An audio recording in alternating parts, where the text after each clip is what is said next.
സൂചി കൊണ്ട് എടുക്കാനുള്ളത് മമ്മട്ടിയും വെച്ച് മാന്തി എടുത്ത് എങ്ങനെ ഉണ്ടാവും? ആ ഒരു അവസ്ഥയിലാണ് ഈ GLS നമ്മുടെ അടുത്തേക്ക് എത്തിയത്.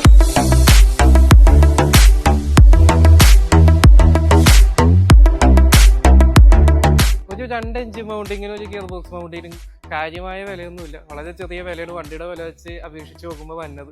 അങ്ങനെ നോക്കിയാൽ ഒരു 10-90 ലക്ഷം രൂപ ഇറങ്ങിയ സമയത്ത് ഉണ്ടായ വണ്ടിയാണ് ഈ വണ്ടി. അത് വെച്ച് നോക്കുമ്പോൾ വളരെ ചെറിയ പൈസ മൗണ്ടിങ്ങിന് കാര്യങ്ങൾക്ക് വന്നുള്ളൂ.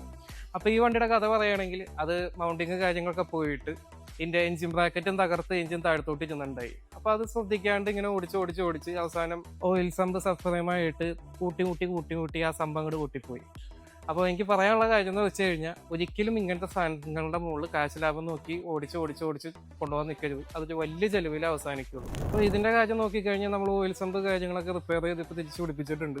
പക്ഷെ അത് അഴിക്കാനുള്ളൊരു പ്രക്രിയ എന്ന് പറഞ്ഞാൽ അത്യാവശ്യം നല്ലൊരു പ്രക്രിയയാണ് ഈ വണ്ടിയുടെ കാര്യം വെച്ച് നോക്കുകയാണെങ്കിൽ. അപ്പോൾ ഇപ്പോൾ വന്നേക്കണ ലേബർ ചാർജിൻ്റെ പകുതി വില മതിയായിരുന്നു ഈ വണ്ടി ആദ്യമേ എഞ്ചിൻ ബൗണ്ടിങ് കാര്യങ്ങളും മാറുന്നെങ്കിൽ ചിലവുണ്ടാവുള്ളായിരുന്നു.